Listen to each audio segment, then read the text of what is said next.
Okay, Matt, it's 4 o'clock. We'll get going. Good afternoon, and welcome to a virtual tour of some of the most lovely and diverse religious institutions throughout New York City. I'm Peg Breen, president of the New York Landmarks Conservancy. This is one of a series of programs this month celebrating our Sacred Sites Open House.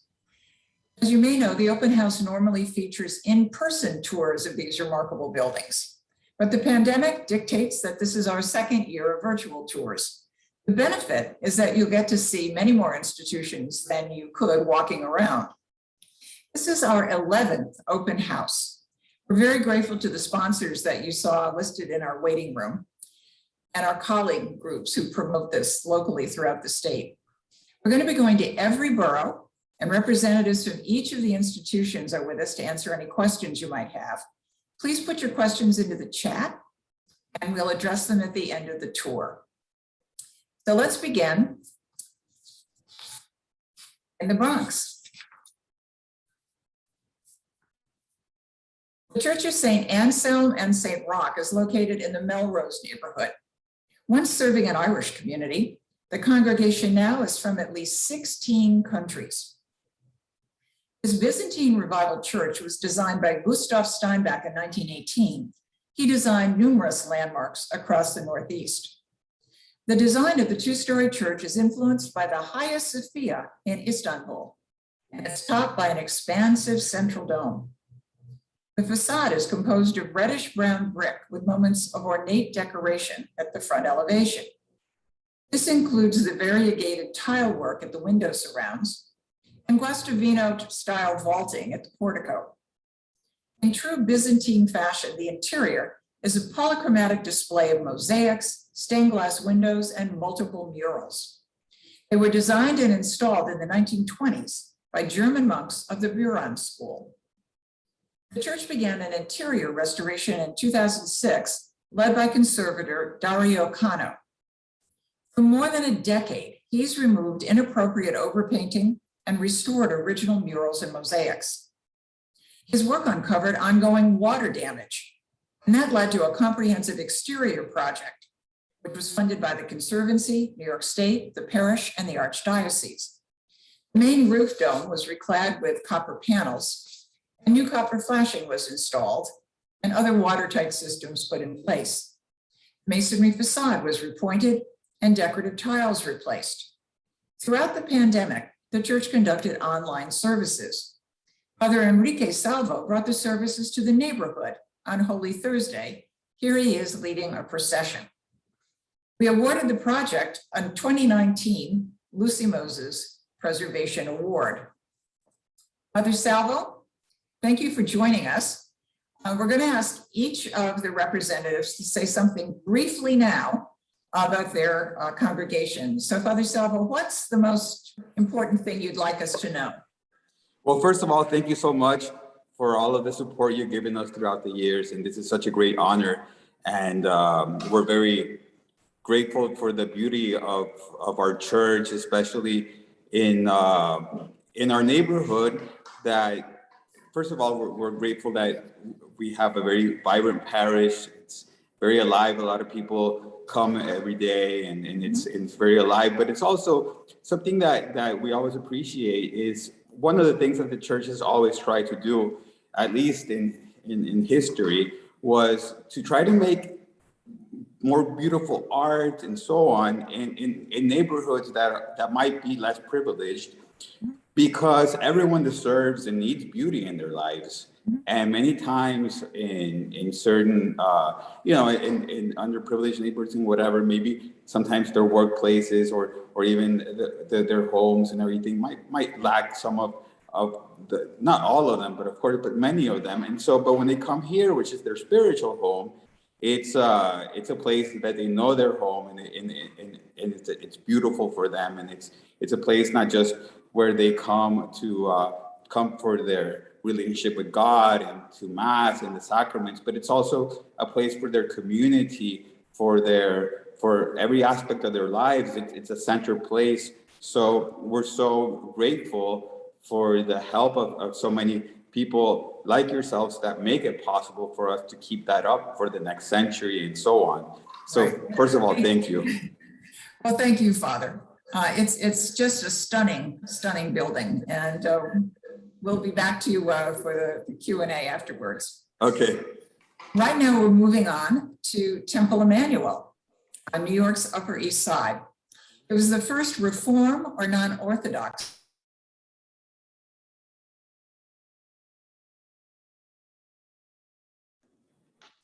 Peg, I'm sorry, you're muted.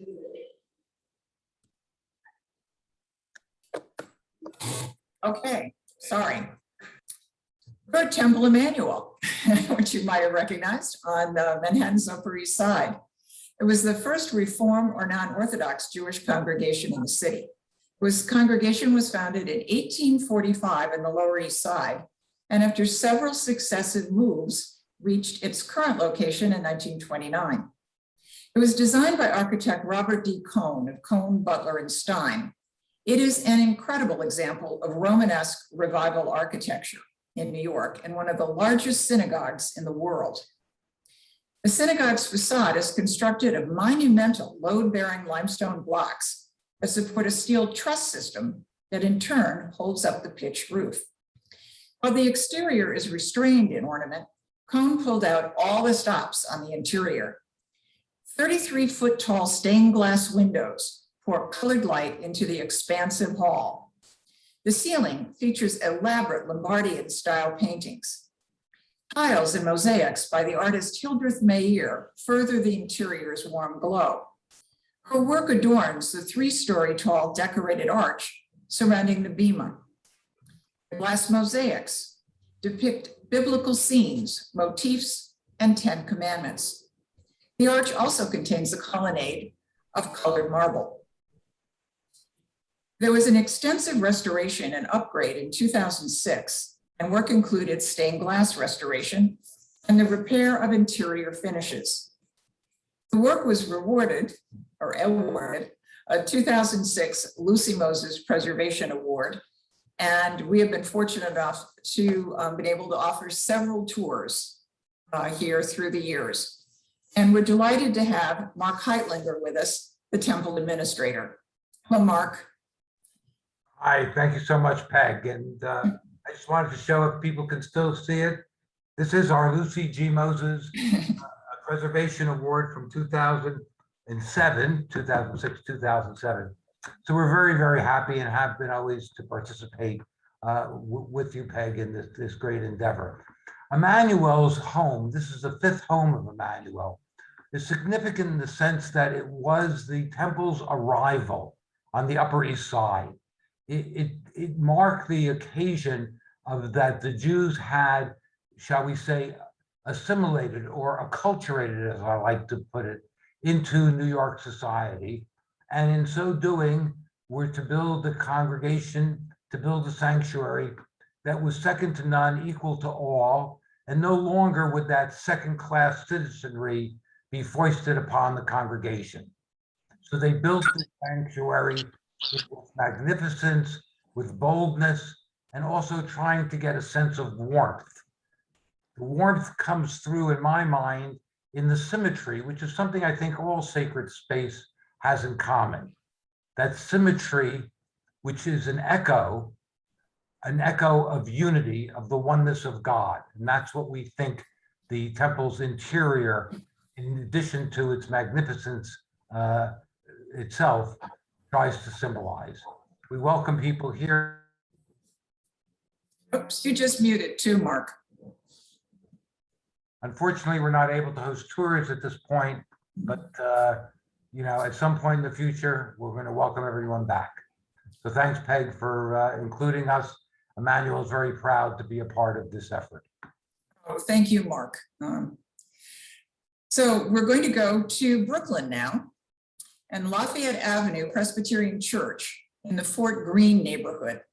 It was designed by the architecture firm Grimshaw and Morrill and completed in 1862. The Romanesque Revival Church is built of reddish-brown sandstone. It's anchored by a corner tower, though a fire in the 20th century destroyed the upper stages and spire. Congregation was founded in 1857 and resulted from a schism in the Presbyterian Church. This congregation wanted a more inclusive and progressive church. The new congregation was staunchly abolitionist and welcomed women preachers such as freed slave Amanda Berry Smith. The interior is arranged as a huge, largely column-free auditorium ringed by a gallery. The church has an impressive collection of 27 American art glass windows, many by Tiffany and John Lafarge. The church completed a major facade, roof, and window restoration that spanned from 1996 through 2008. It's now in the midst of a $1.9 million capital campaign to complete further restoration. The church commissioned a distinctive set of murals in 1976 to highlight the neighborhoods and the congregation's diversity. And we're pleased to have an elder from the church with us, Deb Howard. Deb? Hi, Peg. Thanks so much for including us in this tour. We're very grateful for all the support that the Conservancy has provided us over the years. A little bit about our church. We continue to be very progressive today. I think we're working both on prison reform, bail reform, and working with asylum seekers and supporting families who are waiting to hear their cases. And so it's kind of been a thought of ours, or a mission of ours to be as inclusive and also as progressive as possible. We, as the mural shows, Fort Greene is a very diverse community, and our congregation reflects that. Old and new members, and racially mixed, and really we try to celebrate that multiculturalism. Thank you. Thank you, Deb, and thank you for being such good stewards and carrying on with all your good restoration work as well. So we're staying in Brooklyn for a moment, and we're going to the Co-Cathedral of St. Joseph in Prospect Heights. It was designed by architect Francis J. Berlenbach and completed in 1912. It's one of the finest examples of Renaissance revival architecture in the borough and was built for Brooklyn's fast-growing Catholic community. The facade is composed of cream-colored brick and terracotta, and that includes a marble-trimmed portico with guastavino vaulting. The towers and cupola roofs became badly deteriorated and were removed in the 1970s. The cathedral underwent an extensive restoration. The restoration's on the left. We couldn't switch these. That began in 2008 and concluded in 2014. Atchison Doyle Partners Architects led the cleaning and repointing of the masonry facade and the replacement of terracotta at the bell towers. Evergreen Architectural Arts led a major interior restoration. Evergreen created more than 25 figurative murals and 100 decorative murals. The paintings are all original designs. The stained glass windows date to 1920. They were restored and shielded with the new protective glazing system, and we helped with a Sacred Sites grant. We gave the project a 2014 Lucy Moses Award and held our ceremony there. We're pleased to have Reverend Christopher Hinu with us. Father Hinu? Hi, good afternoon. Thank you, Peg, for the invitation. And I'm just as new to the neighborhood here, new to the parish community. I've just arrived to this beautiful church only a month ago. I've been assigned here as the rector of this incredible co-cathedral for the diocese, and happy to be a part of it. It truly is an amazingly beautiful church, one that I'm grateful for the diocese for restoring, a costly endeavor, albeit, but a worthwhile one. And just as my first month here, just to be able to bring some friends to visit, the looks on their faces when they come in of just awe in the art and just stunning beauty of this cathedral makes all of the other headaches worth it. So I'm happy to be a part of the conversation today, and I'm looking forward to this tour. So thank you. Great, and welcome to Brooklyn. Glad to see you. And now we're on to the Bronx. The Bedford Park Congregational Church is located in Bedford Park neighborhood. It's a unique hybrid of the Queen Anne and Richardsonian Romanesque styles. It was designed by architect Edward Byrne in 1892 and presents an asymmetrical massing accented by rough-dressed fieldstone, squat buttresses, and a picturesque tower. The church's first minister was the Reverend Shir Bourne, and he was the architect's father. I just love Shir. That's just a great name. And we'll forget that he hired his son. Restoration of the church began in 2012 in response to severe water damage. Here is the church, obviously, before restoration. Roof work included the installation of new architecture-grade shingles, copper flashing, and gutters. Asbestos shingle siding was removed, and that revealed the original shingles and their color. So the facade was reclad with new cedar shingles in the original color scheme, rich red and forest green. The $150,000 price tag was largely raised by the congregation through a year of raffles, lunches, fun fairs, and other events. The Conservancy provided $55,000 in grants. The interior is an intimate space with delicate woodwork and stained glass windows. The church is also a Lucy Moses winner in 2014. And we're happy to have Elaine Maddox with us, a trustee of the church. Hello, Elaine. Hi, good afternoon, everybody. I'm a trustee at Bedford Park Congregational Church, and I've been a member there for over 35 years. I thank you for including our little church in this tour. We're very proud to be part of it.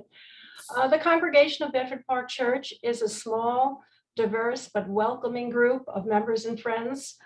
We're currently in a transition period as our minister, who was with us for 24 years, retired. So we don't have a permanent pastor yet. We're in the process of trying to raise funds to repair and refurbish our parsonage, which was built in 1899. It needs a lot of work before we can offer it to a new minister. Because of the pandemic, we haven't been able to have any fundraisers, but we will have our first one this month on the 22nd. We're having a lawn party for members, friends, and the community. Our church has been meeting virtually during the pandemic, but starting this coming Sunday, we're going to start meeting every Sunday in our beautiful sanctuary at 11 o'clock. And everyone is anxious to get back to worshiping together. Our members today, we're a very small but devoted group, and we're just as committed to our church as those who founded it 129 years ago. We hope to continue to be a presence in the Bedford Park area, serving our members and the community for many years to come. Thank you for the time. Well, thank you, Elaine. And your church is an incredible example of a small congregation that really put in the effort to raise the money and restore their beautiful church. So thank you. Thank you. Very strong, very small, but very strong. Thank you. All right. So now we're going back to Manhattan and St. Bartholomew's, a landmark of East Midtown. The congregation dates back to 1835. The current church was constructed between 1916 and 18 in a striking Byzantine revival style. Celebrated architect Bertram Goodhue designed it. The main entrance is fronted by a monumental triple portal designed by McKim, Mead, and White. It was brought here from an earlier St. Bartholomew's that was demolished.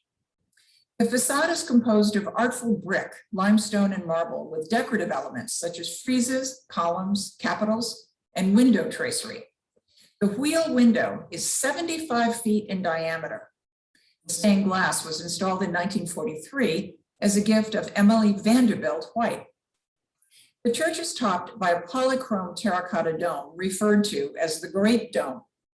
Renowned artists Lee Lowry and Hildreth Mayer decorated the interior with gilded mosaics and intricately sculpted stone. Here's an example of the church's detailed stained glass. The main sanctuary can seat 1,000. The pipe organ is located in 4 parts of the sanctuary and features 12,422 pipes. One of the parts is located here at the west end of the nave and is partially screened by ornate wood carvings of angelic figures, animals, and architectural details. The church launched a capital campaign in 2006 to repair the dome. Boston Valley Terracotta produced hundreds of tiles to replace the original, and here they are in a mock-up. The completed dome received a 27 Lucy Moses Award, and we held our ceremony here. The congregation has continued the campaign and recently restored the adjacent community house. They're currently conducting a full-scale restoration of the church's north facade. With us today, we have Constance Evans, Director of the St. Bartholomew's Conservancy, and Church Archivist Percy Preston. Could one of you for now tell us what you'd like us to know about St. Bart's? Well, I haven't prepared anything. Okay, Connie? I have not prepared anything to say, but I can just point out that if I can make sure I'm not muted here. The restoration of St. Bartholomew is ongoing. The work on the north facade will be done by Christmas, God willing, and we'll see what happens after that. We're all very glad to be back in the building after the pandemic. Thanks to a transaction with JP Morgan Chase a couple of years ago, the church received an influx of some very welcome cash, which supplemented the capital campaign that you alluded to, and some of that money has gone to the facade and also to the community house. We look forward to welcoming you and anybody else who wants to come here on Sunday mornings and other times. Thank you, Percy. And Connie, just really quickly, since the Conservancy has done a great job of fundraising. Well, thank you. I will just say, Peg, we're so grateful to your work and your stick-to-itness, if you will, with St. Bart's. And, you know, what we're doing, the restoration is being done as the money becomes available. So, and the dome, of course, was the, you know, monumental kind of first step, and then the community house, and Percy mentioned the north facade, and then of course we're going to move on. There'll be other aspects of the church restored, but certainly that west facade with the magnificent portal will be coming up in the near future. Thank you for your good work, and thank you, Percy. We'll be back to you at the end. Now, going to Upper Manhattan. Holy Rood Episcopal Church, Iglesia Santa Cruz, is located in Washington Heights. It was completed in 1914. Architects Bannister and Shell designed it in the neo-Gothic style. The terracotta facade features towering pinnacles and buttresses. The church has numerous pointed arch windows with handsome stained glass. Two were designed by the notable English studio of Heaton, Butler, and Bain. The interior follows a traditional arrangement of nave, side aisles, clerestory, and apse. Here's the side aisle with the clerestory windows. The organ was designed by noted organ builder Henry Urban and was moved from an earlier demolished church. The congregation began extensive repairs in the early 2000s with the backing of a $1,000 grant and $1,000 loan from the Conservancy. The work was completed in 2006, and we gave them a Lucy Moses Award that year. It was originally built for the neighborhood's burgeoning Irish population. The church has now become a center for the Latino community and offers services in English and Spanish. The church maintains a number of social service programs for the community. And we're pleased to have the warden of the church, Holy Rood, with us, Yanira Urbaez, sorry. Yanira Urbaez? I don't know if she made it on, but I know Father Barrios from Holy Rood is here. Oh, okay. Father? Yes, good afternoon. Having a little difficulty with the video camera, but yes. Looking at all of you, I think I look like you, good looking. So just keep that in mind. Thank you. This is a great opportunity to share what we bring to the community. I've been in this parish for the last 5 years. It's a sanctuary church, but for us, sanctuary goes beyond immigrant. We have a family living inside the church, so we just very radical, challenging immigration laws regarding saying that people are illegal. We don't believe in that.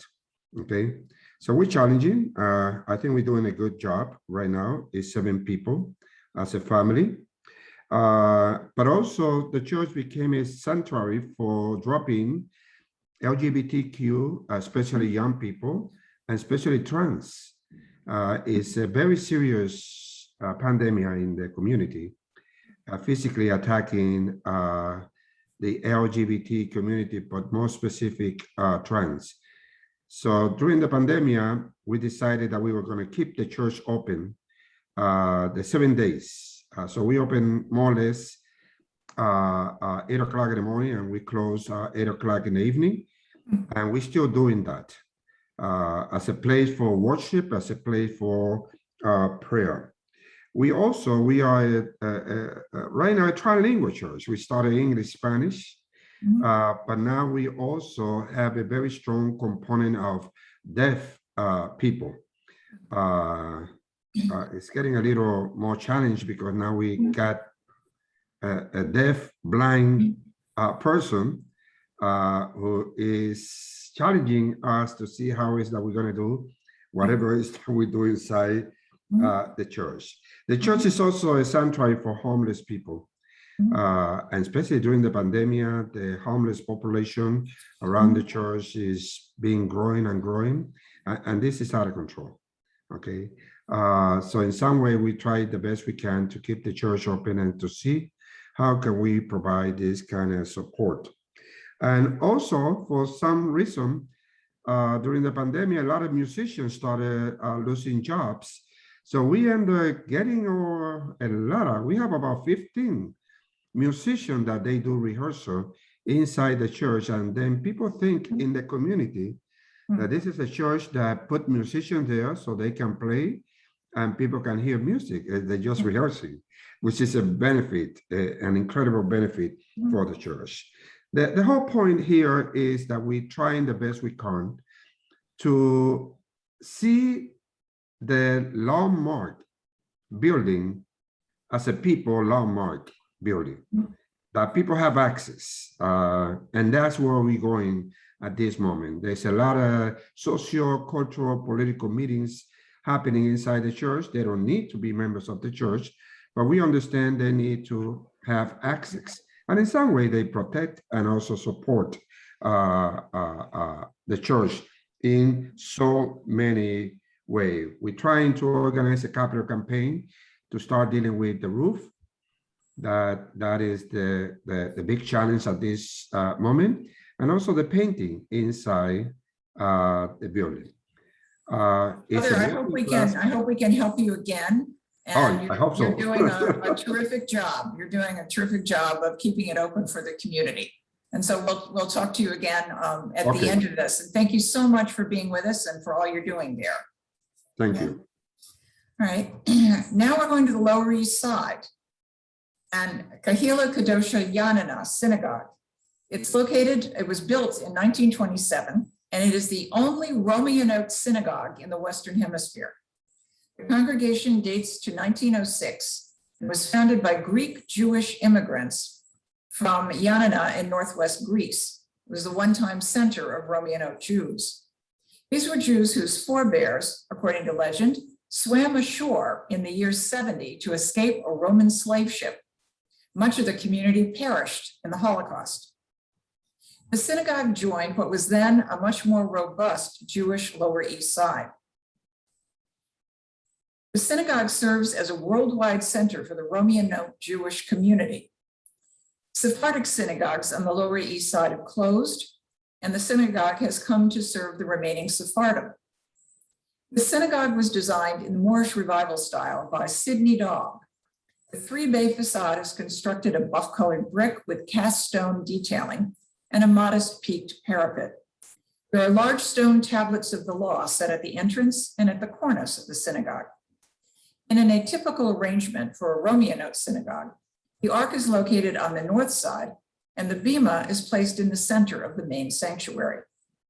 The synagogue's Torah scrolls were brought from Greece. The upstairs gallery houses the Synagogues Museum. It includes a library, an art gallery, and the first Holocaust memorial to Greek Jews in America. The lower level includes a communal room, an education center modeled after a Greek cafe. And pre-COVID, they used to give tours and you'd wind up in a Greek cafe with some of the best food you've ever had. So I hope they can get back to that soon. The synagogue also publishes an online newspaper that combines articles on history with news of Greek Jews today, and it goes to Romanesque around the world. With the help of the Conservancy, the synagogue underwent an extensive restoration in 2003 and got a Lucy Moses the same year. The synagogue was designated a landmark by the city in 2004. We're very pleased to have the museum director, Marcia Haddad Akonomopoulos, with us. And she is a force of nature, I have to tell you. And I read her newsletter faithfully.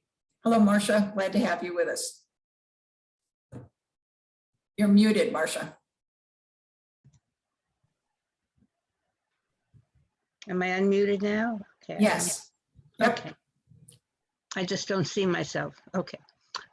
Peg, first of all, thank you so much for what you and the Conservancy have done, not only in initiating our initial restoration and putting us on the map. You really did. There are still people who don't know that we exist. They know very little about Roman York Jews. We try to constantly change that concept. We will be having a street fair welcoming us back to the Lower East Side on August 15th, where we will have live music, Greek, Ladino, Israeli, Greek food. And if it's anything like our previous festivals, the streets will be filled not only with our people, but with our lovely neighborhoods. It's so great to see the Latin American community, the Asian community, the Jewish community, the non-Jewish community, all gathering together to dance to our music and to enjoy our culture. We feel very lucky in so many ways, especially with the help from the Conservancy. Thank you again, Peg. Regards from Marvin Marcus. If I didn't put that in, he'd never forgive me. Thank you, Marcia. We really appreciate all you do. We're going to another synagogue now, Central Synagogue in Midtown Manhattan, a landmark that dates from 1872. The Reformed synagogue was designed in the Moorish Revival style by Prussian-born Jewish architect Henry Fernbach. The design is inspired by Budapest's Doheny Street Synagogue, one of the largest in the world. Central Synagogue is one of the oldest New York synagogues in continuous operation.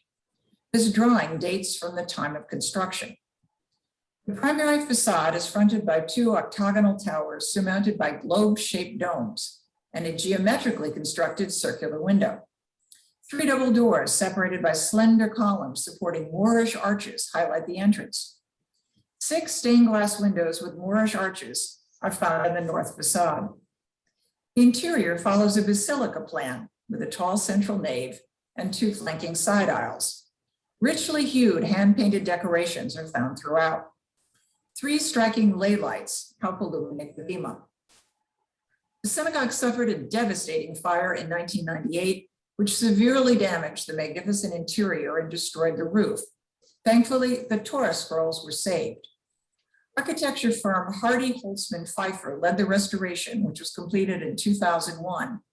And the restoration was a community effort, as even children joined in.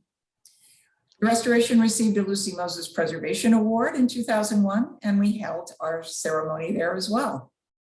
We're pleased to have the archivist from the synagogue, Ann Minnenberg, with us. Ann? Hear me? Good afternoon. Hi. No? Yes, Ann, if you can just speak up a little.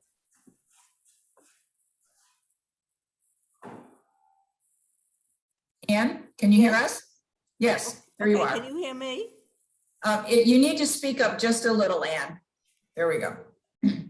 Okay, I'm sitting in the community house lobby across the street from the synagogue. and right in front of a selection of Fernback drawings that, of course, are proper archival copies. They're the ones that he made when he was engaged to design this, to propose a design for the synagogue itself. And if you hire me, it could look like this. And there it is behind me. I'm going to move over, have the laptop moved over so you can see his drawing is very, very close to what was actually built. This one, of course, is an archival copy, since the original drawings are something that we keep very carefully in the archives. Central Synagogue, here's the drawing. Here, can you see it? Yes, we can. Yeah, there you go. So if you hire me, it could look like this, and it really does. The Board of Trustees said, good. They already knew Mr. Fernback, and they knew they could count on him for a very good job. Central Synagogue is a Reform Jewish congregation, among the oldest in New York State. Our building opened in 1872, but we were started as a congregation in 1846. We have a very inclusive and welcoming community, encouraging participation for all seeking a connection to the breadth and depth of Jewish life. We welcome the stranger, and that's a significant principle of our faith. Our congregation is now led by Rabbi Angela Buchdahl. Since the pandemic, our services have been live streamed and are very, very popular on Friday nights and Saturday mornings, and of course on holidays also. The Conservancy, it was a very big help reconstructing and supporting us after the fire, and we do keep up with all of our historical commitments to the building. So come and join us on live streaming now, and then eventually in our sanctuary too on Friday nights and Saturday mornings. That's terrific. Thank you. Thank you so much, Anne. Now we're going to Central Harlem. Mother AME Zion Church is considered the mother church of the AME Zion Conference. The congregation dates to 1796 and played a vital role in the abolitionist movement. Here is an 1867 home of the congregation on West 10th and Bleecker before they moved uptown. The present church was constructed in 1925. Architect George W. Foster Jr., one of the first registered African-American architects in the country, designed it. It's largely neo-Gothic, and the primary facade features a large stained glass window and triple arched entrance portico. The facade is composed of rough blocks of gray stone laid in random ashlar, trimmed in white terracotta. The 1,000-seat sanctuary is arranged in a two-tiered auditorium. At the height of the pandemic, Mother Zion volunteers and staff gave out 5,000 hand sanitizers and 10,000 masks. Later, the church served as a testing and vaccination site. The congregation is currently working on a $300,000 roof repair. We provided referrals and grants to plan and execute the project. And we're pleased to welcome Dr. Malcolm Bird. Dr. Bird? Greetings, Peg. I'm so very honored and thrilled to have this opportunity to share with all of you on this Sacred Sites tour. It is my pleasure as the minister of Mother AME Zion to thank the Conservancy for your kindness and your support that you have lent to us as we have sought to restore God's temple to a quality space for worship and for ministry at pavement level. Mother AME Zion is the oldest Black institution in New York State, founded in 1774, organized in 1796, and incorporated in 1801. Frederick Douglass was married at our church in 1839, Sojourner Truth changed her name from Isabella Baumfrey to Sojourner Truth at the altar of Mother A.M.E. Zion in 1843. The nation's first Black newspaper was published at Mother Zion in 1827, named Freedom's Journal. 12 members of our congregation gave birth to the current country of Liberia in 1820. Our congregation literally created the Black middle class in New York City, where we worked for some 25 years to abolish slavery in New York, of which we achieved on July 4th, 1827. Madam C.J. Walker was a member. Paul Robeson was a member. There isn't a church in the United States that can boast of the number of international luminaries who have been members of our congregation.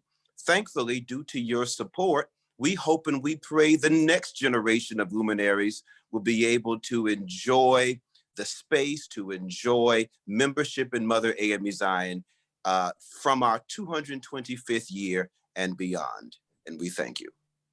Well, Reverend, that is an incredible history, and we thank you for your care of the church, and we're happy to work with you anytime. Real. And we look forward to hosting the Lucy Moses Award ceremony at some time in the future. Okay, we'll take you up on that. And now we're going to the Church of the Resurrection in Staten Island. It's in Richmond Hill, in a very historic Episcopal church. It was built in 1874 in the Gothic Revival style. It was remodeled and expanded in 1904 in Tudor Revival. Typical of that style, the facade is somewhere here, is half timbered and features well-detaired woodwork at the roofline. It was added to the National Register of Historic Places in 2002. The church completed the restoration of the 100-year-old copper tile roof in 2011. The project was partially funded by a grant from the Conservancy. During the restoration, the main stained glass window, here we are, we're in Richmond Hills, Queens. Sorry, did I say Staten Island? Pardon me, we're in Queens. During the restoration, the main stained glass window was discovered to be in poor condition, and it was removed, restored, and reinstalled. The stained glass windows depict 4 archangels. It was designed by Calvert, Hedrick, and Radinger. The interior is graced by elaborate exposed chestnut wood trusses that date to the original Gothic construction. Oakwood carvings behind the altar were crafted under the supervision of the Langs, a famous Austrian family of woodworkers. And now I realize why we had that flutter of slides. It's because we were supposed to be in Staten Island, and the pages stuck together. So we're coming to you, Staten Island. But right now, we're going to welcome Suzanne Nanka Bruce, the Warden of the Church of Resurrection. Thank you so much. We are grateful to the Conservancy and Sacred Sites. We look forward to having an in-person tour next year. And in the meantime, I want to say thanks to others who went before us. To Album P. Mann, who in the 1860s saw this place and called it Richmond Hill and bought farmland from the Lefferts. He later on gave the Church of the Resurrection 6 building lots at the present site where we are located.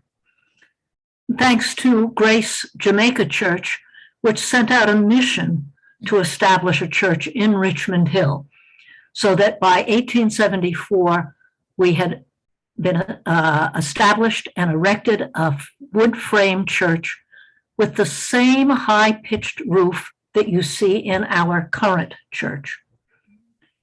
In 1874, Henry Dudley was the architect. We needed to expand, and in 1905, a member, Nathaniel Vickers, architect, designed the French Gothic, perhaps, Manhattan schist church. Thank you, our friends in Manhattan, for sharing your stone with us.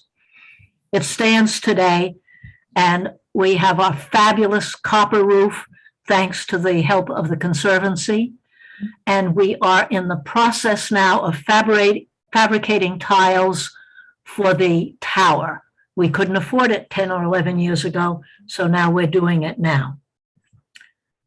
We serve our community with senior lunch, Narcotics Anonymous, Alcoholics Anonymous, and our great curated treasure sales, which sell only superior rummage. If it smells or has cat hairs, if it's questionable, it doesn't go on sale. And we find that a large number of our very diverse community come in, purchase stuff for their families, their friends, and even sending stuff to their home countries. On a final note, I would say Resurrection was established as a free church, and it has continued to this day to celebrate its diversity in the community. A little bit of everyone is represented in the congregation. So thanks to the Conservancy, thanks to the community. Let us all keep up the good work of remembering that everything came to us from our Heavenly Father, from God, and the help of his people on earth. Thank you. Thank you so much, Roseanne. And I'm sorry for the confusion, Matthew, who was changing the picture. Now we can go to Richmond Hill. Yes. Well, actually, now we can go to Staten Island. Staten Island. All right. And this is St. Albans Episcopal Church in Staten Island, one of the finest mid-century Carpenter Gothic churches in the city. It was designed by architect Richard M. Upjohn, son of famed church architect Richard Upjohn. The church was originally built in 1865. It was moved to its present site and enlarged in 1872. The church is clad with board and batten siding, enlivened by zigzag patterns that run in two horizontal bands across the building. It has a steep gabled roof and a modest bell tower rising above the roof line. The entry has shallow pointed arches framed by projecting stick-like trim. The interior is defined by an open timber roof supported by carved wood brackets. The church acquired a vintage Hook and Hastings organ during the 1980s restoration. The nave and apse are illuminated by a number of stained glass windows, some designed by J.R. Lamb Studios. The church is acoustically ideal for chamber music, and they offered regular performances pre-COVID.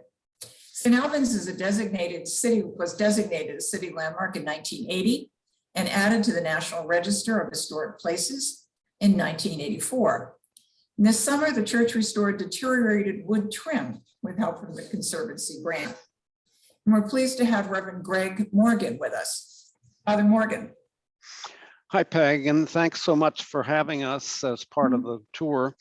One of the things I would emphasize about our church is that it was a rather undistinguished property until the 1980s. And then we had a rector who had some vision about what this church could be if it were restored. And he organized the congregation and inspired them to undertake this very important, detailed work. And it took a decade, and everybody was involved. It was a big fundraising project, but also historical research was involved. And it produced this wonderful example. And the thing about it is that when you once have this product, this beautiful church, you want to keep it that way. And that's sometimes the hardest part. But we have recently completed a capital campaign. So we're going to completely repaint the church and also restore 8 of our stained glass windows. And we do thank you, Peg, for the support of the Conservancy with our restoration of the windows. And the painting, I believe, is to take place shortly after Labor Day. We've had some bad weather this spring when you're trying to put up scaffolding. So we're awaiting that with anticipation. But we're grateful for your support, grateful for including us, and we hope you'll come visit us. Thank you. We will. And before we get to any questions, Colleen, will you show us your face again, please? Come back on screen. Here we go.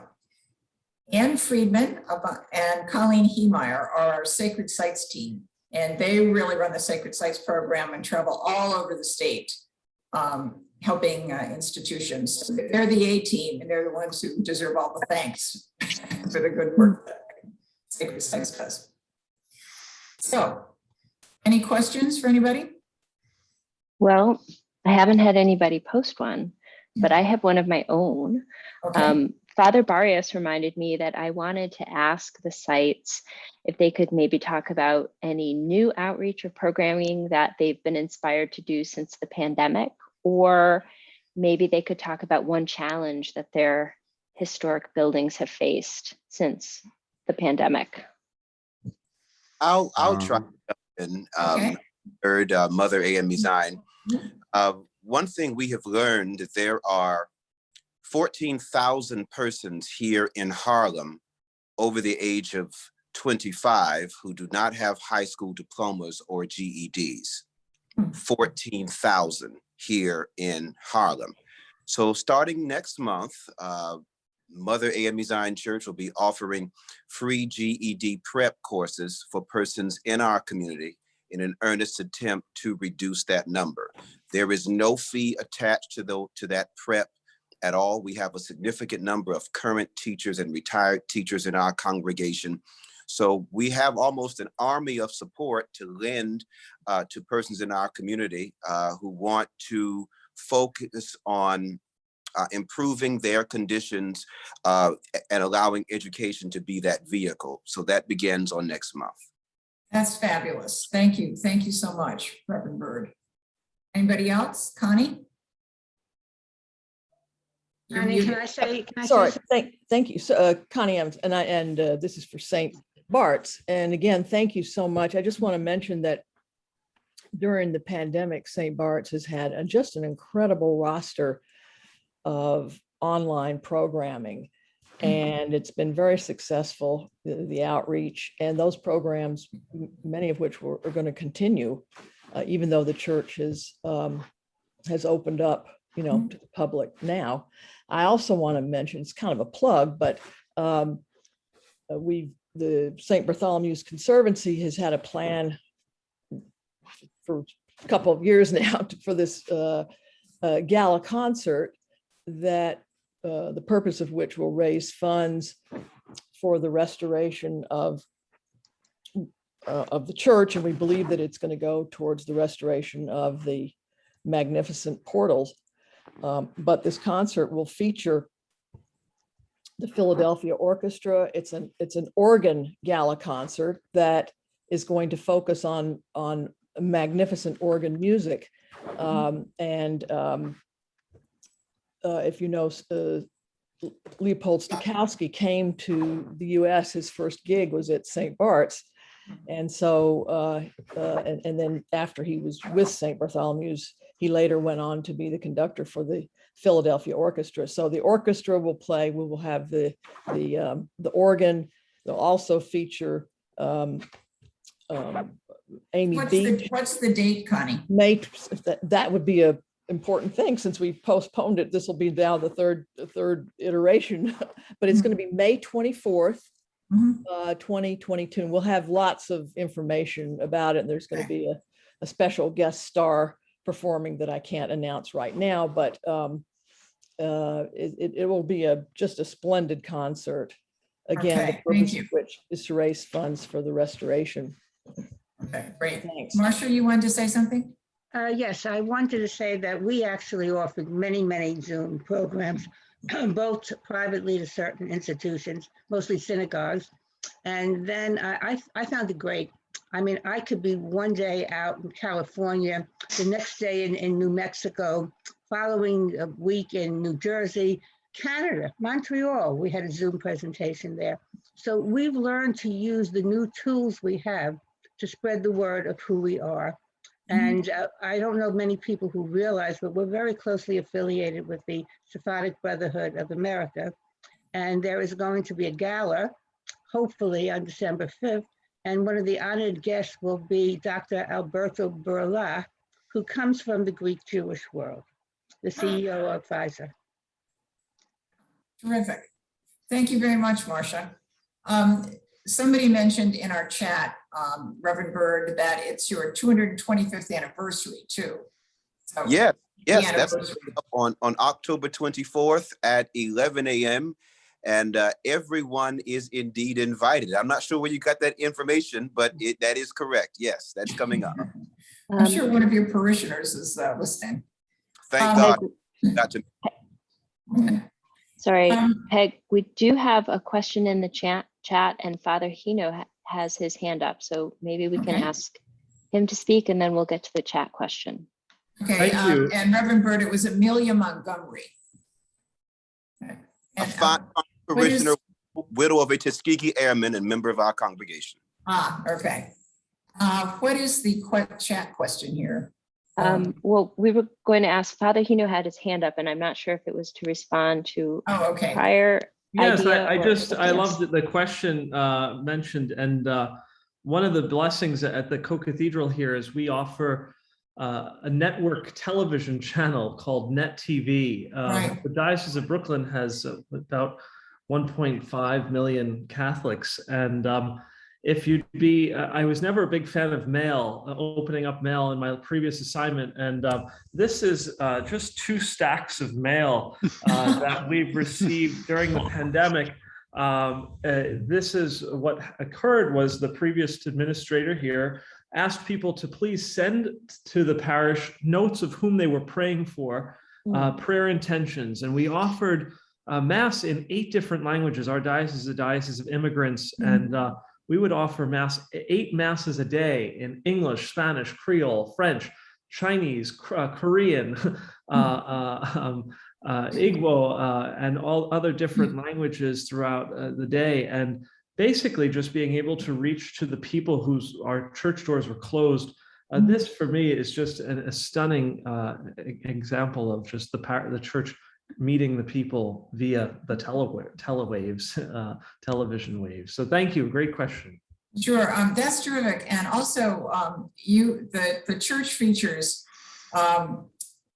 versions of the Blessed Mother as various nationalities too, which is very it's very stunning. Every nationality and community that's sort of represented here in our diocese was able to work to depict an image of our Blessed Mother from every country, really, and some just so one more beautiful than the next. My parents are from Ireland, so Our Lady of Knock is there in the corner, and great Mexican community, Our Lady of Guadalupe, and et cetera, to Dominican Republic, to all places of the world, our Blessed Mother from those different cultures. So it's a church called St. Joseph, with a great relationship to our Blessed Mother, the Holy Family, which is in Scripture.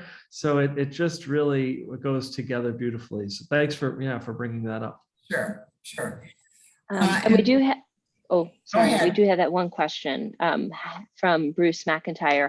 Have any houses of worship with Landmarks Conservancy grants or loans had success in setting up perpetual care funds for ongoing later repairs? Such perpetual care would seem an important concept for long-term care. So something like an endowment, I assume he's talking about? Probably. We should also mention that we have had several programs in recent years on fiscal help for congregations and how to create long-term fiscal health. So anybody here want to answer that? No, I think they just want to ask for some more money. Yes. No, Bruce is from a church in Bay Ridge that has some deferred maintenance and is starting to work to address those things, but it is really difficult to raise funds for maintenance. And that's why St. Bart's, having this influx of funds from development rights in Midtown is really, lucky.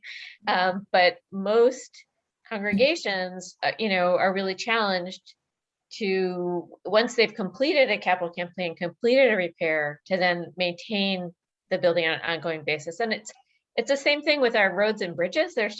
It's not sexy to repair and maintain things. It's not like building a new building. It's not like putting your name on something. But I know Holy Trinity in Carnegie Hill in Manhattan was successful at one point at establishing a maintenance endowment specifically for ongoing maintenance. And it's something that we encourage congregations to do. When you're cultivating memorial gifts, you reassure people that their funds are not going to be wasted, that they're going to go into the building where they were buried, where their children were christened, and perpetuate the congregation. Okay, so if you don't mind, I don't think any of them are wasting funds. They just all go for a specific purpose. So anyway, well, we've reached the hour. It's been a great visit throughout the city. Thank you so much for all the institutions that participated and all of you who are representing the institutions. And thank you so very much for all of you who joined us. There are other programs throughout the month. We hope to see you again. And once again, great thanks to our sponsors, especially Excellent Contracting, LLC. Good guys. Thank you all so very much. Good night. Thank you. Bye-bye. Bye. Bye. Thank you. Mhm.